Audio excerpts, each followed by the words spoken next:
আসসালামু আলাইকুম প্রিয় এইচএসসি এবং আলিম পরীক্ষার্থীবৃন্দ, নিশ্চয়ই আপনাদের আইসিটি সাবজেক্টটা নিয়ে অনেক চিন্তার মধ্যে রয়েছে। তো আইসিটি সাবজেক্টটাতে আসলে তৃতীয় অধ্যায়ে দুইটা সিকিউ পরীক্ষা এসে থাকে। একটা হচ্ছে গাণিতিক সমস্যা, আর একটা হচ্ছে এই ডিজিটাল ডিভাইস অথবা আমরা গেইটি যেটাকে বলি আর কি। তো আমি এর আগের ভিডিওতে গাণিতিক ইয়ের মধ্যে তিনটা পদ্ধতি থেকে ডেসিমাল সংখ্যা পদ্ধতিতে রূপান্তরের প্রক্রিয়া দেখিয়েছিলাম। এখন দেখাবো যে হেক্সা অক্টাল বাইনারি সেই সংখ্যা পদ্ধতিতে কীভাবে ডেসিমাল সংখ্যাতে কীভাবে বাইনারি অক্টাল হেক্সাডেসিমালে রূপান্তর করা যায়। তো প্রথমে আমি অঙ্ক বেছে নিয়েছি একটি, এই ডেসিমাল একটি সংখ্যা বেছে নিয়েছি। সেই ডেসিমাল সংখ্যাকে কীভাবে বাইনারিতে রূপান্তর করতে হয় সেটা আজকে আমরা তার সামনে দেখাবো। তো এখানে এইভাবে একটি ডাটা তৈরি করবেন। যে কোনো অঙ্ক করার ক্ষেত্রে ডেসিমাল থেকে বাইনারি অথবা হেক্সাডেসিমাল অক্টালে রূপান্তর করতে একটা ডাটা তৈরি করবেন। ডাটার একদিকে রাখবেন পূর্ণ সংখ্যা। পূর্ণ সংখ্যা বলতে এখানে দশমিকের আগে যে সংখ্যাটি থাকবে সেটা হচ্ছে পূর্ণ সংখ্যা, অর্থাৎ এখানে 30 সেই পূর্ণ সংখ্যাটি। আর এখানে ভগ্নাংশ 0.125 সেটা রাখবেন ভগ্নাংশের দিকে। এখন আমাদের করণীয়, আমরা হবে বেগুন দাদা, অর্থাৎ হেক্সা অক্টাল এবং বাইনারি থেকে বেজ দ্বারা গুণ করে এই ডেসিমালে রূপান্তর করেছিলাম।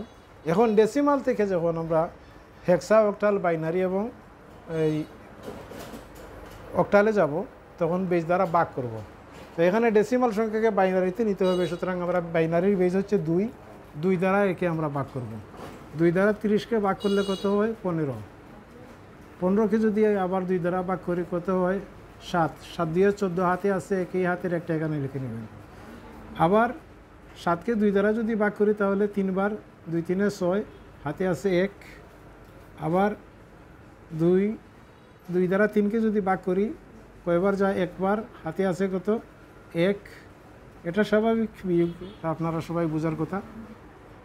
আবার যদি 2 দ্বারা 1কে ভাগ করি তাহলে যায় না, এখানে থাকবে 0 আর এখানে আসবে হাতের 1। এই ছিল আপনার 30-এর ইয়েটা। সুতরাং সংখ্যাটা এদিক থেকে আমরা হিসাব করব, যে কারণে এখানে আমরা কি দিলাম, এখানে একটা 0 দিতে হবে যেহেতু হাতে নেই।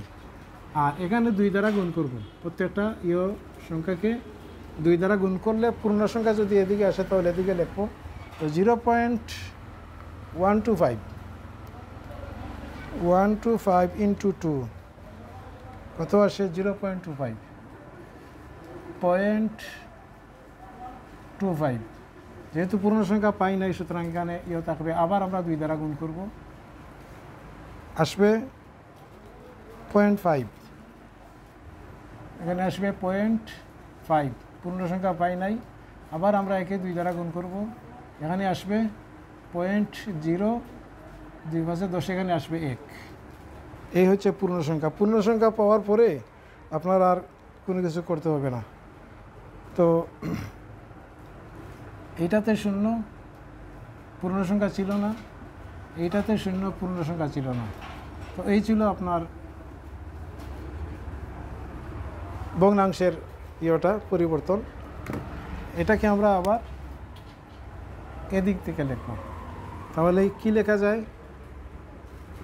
30.125 ডেসিমাল সংখ্যা সমান, এখানে 4টা 1, 1 1 1 1 0.100, এটাই হচ্ছে তার বাইনারি সংখ্যা। অর্থাৎ ডেসিমাল সংখ্যা থেকে এটা বাইনারি সংখ্যায় রূপান্তরিত হয়ে গেল। এটাই হবে আমাদের কাঙ্ক্ষিত আনসার। তো এইভাবে আপনাকে আগের ভিডিওতে আমি দেখিয়েছি কীভাবে বাইনারি অক্টাল হেক্সাডেসিমাল থেকে ডেসিমালে রূপান্তর করতে হয়।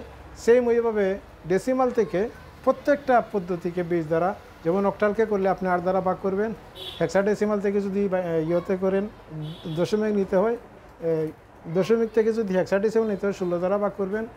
সেম এইভাবে প্রত্যেকটা অঙ্ক করতে হবে। তো আজকে এইটাই ছিল আমার গাণিতিক সমস্যার দ্বিতীয় ভিডিও। ইনশাআল্লাহ পরের ভিডিওতে আমি গাণিতিক সমস্যার সমাধান করে সম্পূর্ণ শেষ করে দিব। সাথে থাকবেন, সঙ্গে থাকবেন, সবাই সুস্থ থাকুন আর চ্যানেলটাকে সাবস্ক্রাইব করুন। আজকে এই পর্যন্তই। আল্লাহ হাফিজ। আসসালামু আলাইকুম।